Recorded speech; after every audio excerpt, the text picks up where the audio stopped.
আজকের গল্প বয়সের ভারসাম্য। লেখা ও পাঠ অমিতাভ রায়। পরিবেশনা রবিবারে ও অবসরে গল্প পাঠ। রজত তপাদার গত 3 বছর ধরে এখানে আসার পর নিজের i20 গাড়িটা অফিসে আসার সময় আর নিজে চালান না। উনি এখন মুম্বাইয়ের হেড অফিসে কোম্পানির জেনারেল ম্যানেজার। কোম্পানি থাকার জন্য গেস্ট হাউস দিয়েছিল। অফিসের গেস্ট হাউসে অন্য সহকর্মীদের সাথে থাকবেন না বলে একটা 2 BHK ফার্নিশড ফ্ল্যাটে থাকতেন। তবে বসবার ঘরটায় প্রায়ই অফিসের সহকর্মীরা উপস্থিত হতেন। ওখান থেকে অফিস আর অফিস থেকে ফেরার জন্য ড্রাইভারও দিয়েছে। ছুটির দিনও সব সময় ছুটি থাকে না, তাই সেসব দিনগুলোতে ড্রাইভারের ওভারটাইমের টাকাটা কোম্পানি দিয়ে দেয়। এর বাইরে নিজের বা স্ত্রীর প্রয়োজনে গাড়ি নিয়ে বেরোনোর দরকার হলে তেল বা ড্রাইভারের খরচের একটা পয়সাও অফিস থেকে নেন না। ড্রাইভারের থেকে এই কথাটা লোকমুখে সিএমডির কাছেও পৌঁছেছে। লোকলজ্জার ভয়ে ওনারাও আজকাল আর নিয়ম বহির্ভূত এক পয়সাও নেন না।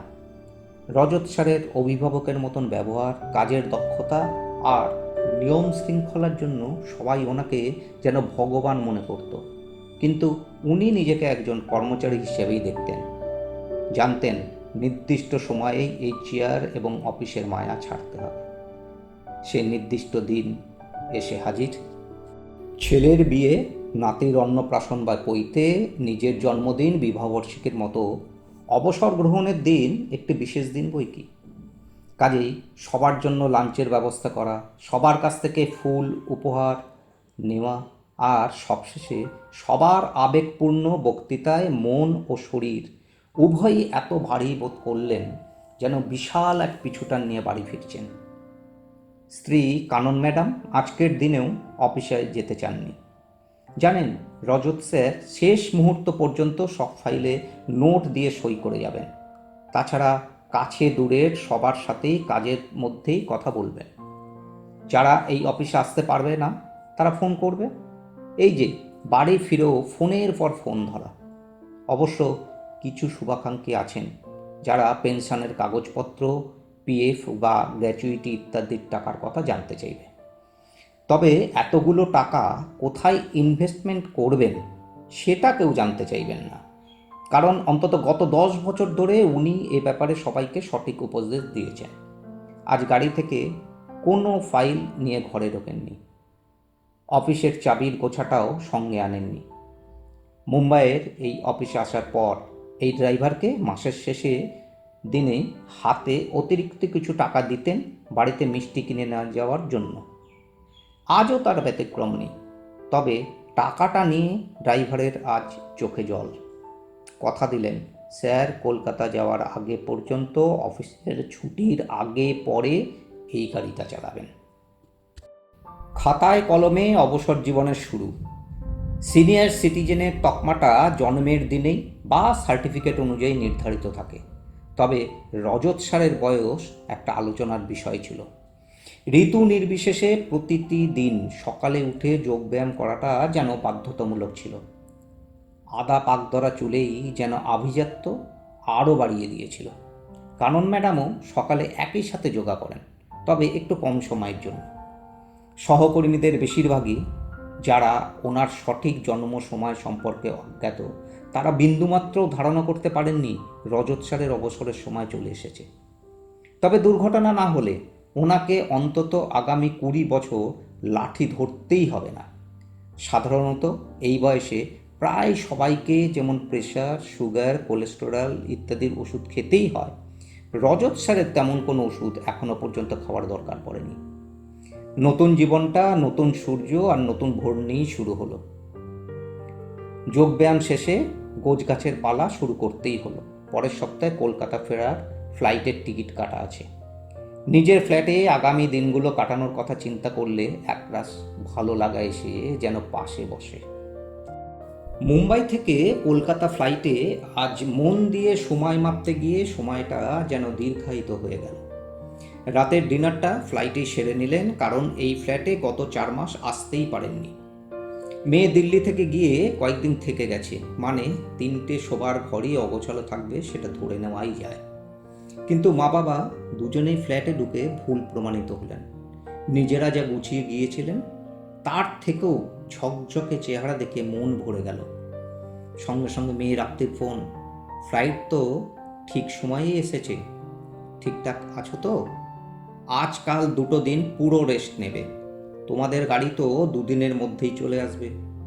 রজতবাবু খুব হেসে বলে উঠলেন, আরে শোন, তুই তো আমাদের গতিবিধির ওপর ট্র্যাকার লাগিয়ে রেখেছিস, আর রেস্ট নেওয়ার জন্য আলাদা কিছু ভাবতে হবে না।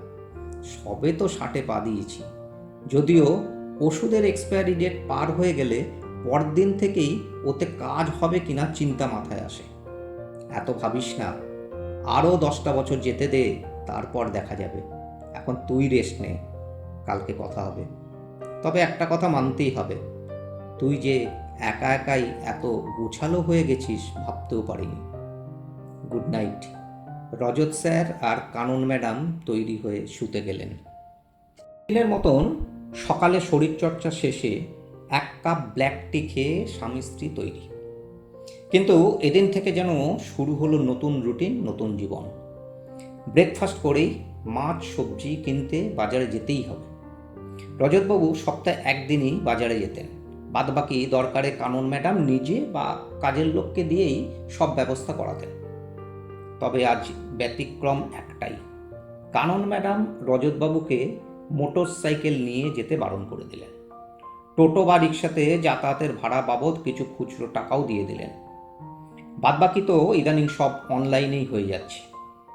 মোটর সাইকেল ছাড়া যাতায়াত মানেই একটু দূরের চায়ের দোকানের আড্ডাটা একদম মিস করবেন।